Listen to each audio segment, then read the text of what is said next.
अभी 8वें अध्याय में भगवान ने अक्षर ब्रह्म योग का वर्णन किया। प्रयाण काले मनसा चरेन भक्त्या युक्तो योग बलेन चैव भ्रुवोर मध्य प्राण मावेश सम्यक सतम परम पुरुष मुपैति दिव्यम। मनुष्य पूरे जीवन भर जो कुछ भी कर्म करता है, अंतिम समय में वो एक एक दृश्य उसके सामने उपस्थित होता है। और इसलिए जिस व्यक्ति ने एक बार भी भगवान की स्तुति जो 11वें अध्याय में हम लोग रोज करते हैं, ये स्तुति को अगर सुन लिया तो अपने आप उसके हृदय के अंदर से ओम का उच्चारण होने लगता है। और जिस समय ओम का उच्चारण होता है उस समय वो जीवात्मा को परमात्मा के अतिरिक्त कुछ दिखाई नहीं देता। इसलिए जीवन में जो कुछ भी गलतियां होती है वो परमात्मा दृष्टि में रहते ही इसलिए पास में आने पाती, वो नष्ट होते जाती है।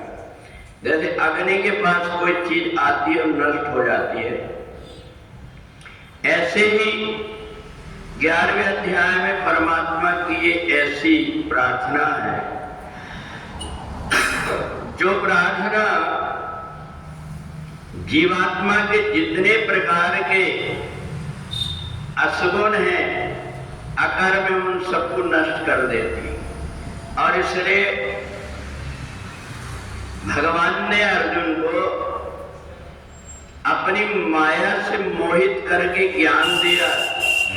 और इसलिए अर्जुन के मन के अंदर जो जो प्रश्न उत्पन्न हुए वो सब परमात्मा की ही प्रेरणा से उत्पन्न हुए। और जो उसने स्तुति किया परमात्मा की, वह स्तुति भी परमात्मा की कृपा से ही प्राप्त किया। यहाँ 8वें अध्याय में भगवान बताना चाहते हैं कि परमात्मा को प्राप्त कौन कर पाता है। परमात्मा को वही व्यक्ति प्राप्त कर पाता है प्रयाण काले मनसा चरेन। जिस समय शरीर से प्राण निकल रहे हो उस समय यदि अपनी दोनों आंख के बीच में अपनी दृष्टि स्थित हो जाए और सब तरफ से मन हट जाए तो तालु से अपने आप प्राण निकल करके परमात्मा में समा जाते हैं। अब हमारी दृष्टि भ्रुकुटी में कैसे स्थित हो, तो ये जो ओम का उच्चारण होता है, ओम के उच्चारण से परमात्मा हमारी भ्रुकुटी के बीच में स्थित होकर के और परमात्मा के दर्शन होने लगते हैं।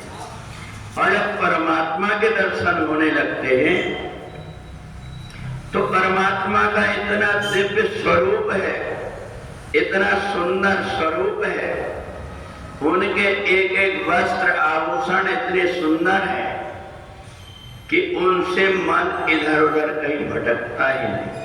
और इसलिए जो भी जीवात्मा गीता का पाठ सुनता है, गीता पढ़ता है, उसके अंदर के जितने भी विकार हैं वो सारे विकार धीरे धीरे नष्ट हो जाते हैं। और मृत्यु के समय वो सहज में ही परमात्मा का चिंतन करके और परमात्मा में ही ऐसा विलीन हो जाता है जैसे कि हाथी के गले में पड़ा हुआ माला टूट करके गिरता है और हाथी को पता नहीं लगता। ऐसे ही जो जीवात्मा गीता को श्रवण करके अपने हृदय में धारण कर लेता है, मनुष्य बहुत चालाक, वो सोचता है कि जीवन भर तो व्यक्ति ने गीता नहीं सुना, गीता नहीं पढ़ा, जब वो मरण शैया में लेटा हुआ और उसके प्राण नहीं निकल रहे, उस समय जाकर के गीता सुना। तो जब व्यक्ति गीता सुनाता है तो उसके कान में ना तो सुनने की क्षमता होती और ना समझने की क्षमता होती है कि ये बोल कौन क्या रहा है।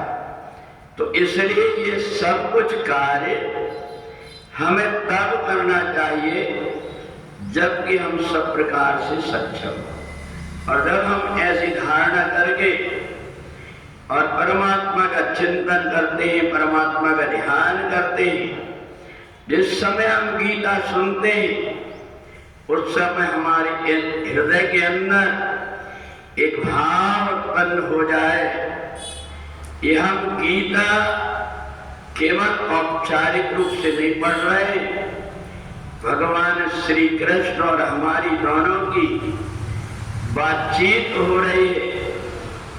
कभी मैं परमात्मा से अपने प्रश्न पूछ रहा हूं तो परमात्मा कभी मेरी शंका का समाधान कर रहे हैं। ऐसा मान करके जो व्यक्ति गीता को सुनता है उसका सहज में ही उद्धार हो जाता है। बोले वृंदावन बिहारी लाल की।